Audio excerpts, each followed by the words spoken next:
मोटे। ओए मोटे, अबे भैंस। जा भाग के दिखा भैंस। भैंस। मोटे,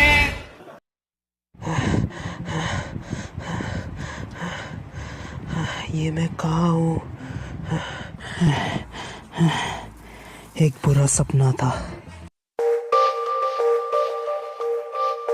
तो यस भाइयों, मैं बहुत मोटा था and if you don't believe me, ये पिक्चर मेरे 8th या 9th क्लास की है। मैं अमृतसर घूमने गया था। तो मैं एक बंगाली हाउस होल्ड से आता हूँ एंड हमारे में खाना इज जस्ट लाइक प्यार, जितना मिले उतना कम। और कैसे ही पतला होगा कोई इंसान, क्योंकि मेरी माँ कभी आलू के पराठे, कभी शाही पनीर, कभी मलाई कोफ्ता, कभी कुछ और कभी कुछ बनाती रहती थी। इस देश में जब तक माँ है तब तक कोई पतला हो ही नहीं सकता। तो अगर डिटेलिंग में बताऊं तो 96 केजी से 77 केजी का ड्रास्टिक चेंज हुआ था मुझ में। अभी तो 84 के अराउंड है वेट मेरा, बट जब मेरा मोटे वाला फेस चल रहा था तब तो भाई साहब कसम से इतना बुली हुआ हूँ मैं, क्या ही बताऊं। पहले जब छोटा था तब तो मम्मी को बोल देता था, मम्मी मम्मी इसने मुझे मोटा बोला।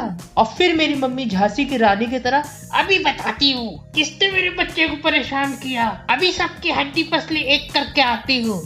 Wow mummy. मेरी मम्मी एकदम हल्क माफिक, सामने वाले को उसकी औकात याद दिला के आती थी। लेकिन जब मैं थोड़ा बड़ा हुआ तो मम्मी से ये सब बातें करने में मुझे थोड़ी शर्म आती थी। बहुत सारे लोग बुली करते थे, बहुत सारी लड़ाइयाँ होती थी, लेकिन मैं फिजिकल बुली से ज्यादा मेंटली बुली होता था। द थिंग इज दैट मैं भले ही मोटा था बट फिजिकली मैं बहुत एक्टिव था, लेकिन मेंटली मैं खत्म होता जा रहा था। मैं रात भर सोचता था कि कौन मेरे बारे में क्या सोच रहा होगा। जब मैं बाहर निकलूंगा तो सब मेरे पेट की तरफ देखेंगे, मेरे मोटापे का मजाक उड़ाएंगे और सब हंसेंगे।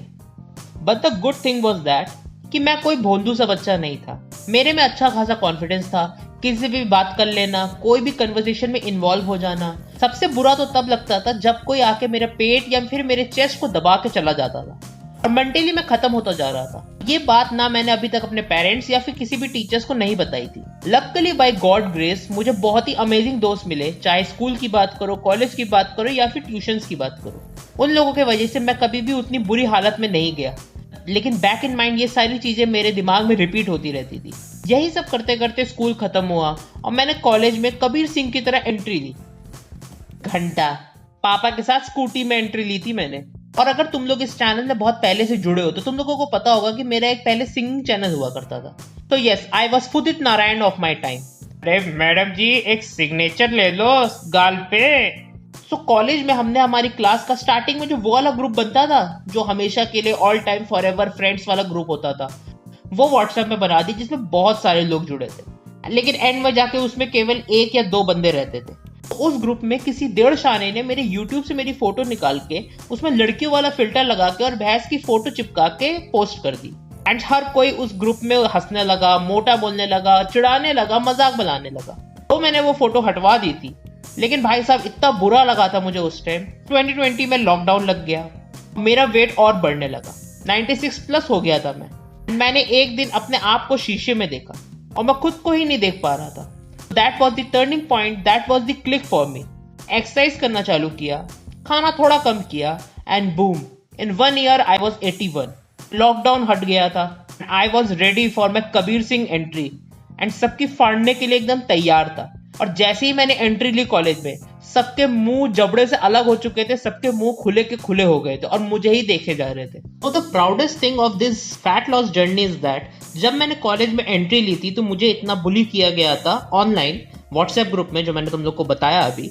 लेकिन जब मैं कॉलेज से एंड हो रहा था, जब वो फेयरवेल वाला टाइम चलता है, हम शर्ट्स पे लिखते हैं, तो लिटरली मेरे शर्ट पे लोगों ने बॉडी बिल्डर लिखा था, क्योंकि मैंने अपनी अच्छी खासी एक बॉडी बिल्ड कर ली थी जो बहुत ही अच्छी लगने लगी थी। सो या that was a win for me. क्या गजब टाइम था यार वो। But the thing is that कि मोटा पतला इन सबसे पहले लोग क्या कहेंगे उसके बारे में सोचना बंद करो, बंद कर देना चाहिए तुम लोग को। अभी तक तुम्हारे दिमाग से जब ये ख्याल निकल जाएगा, किसी के कहने का कोई फर्क नहीं पड़ेगा और पड़ना भी नहीं चाहिए फर्क इन सब फालतू लोगों के बातों पे। मेंटली सही रहोगे एंड फिजिकली डैमेज तो सही हो जाता है, लेकिन मेंटल डैमेज सही करने में जिंदगी चली जाती है। So be safe physically and mentally as well.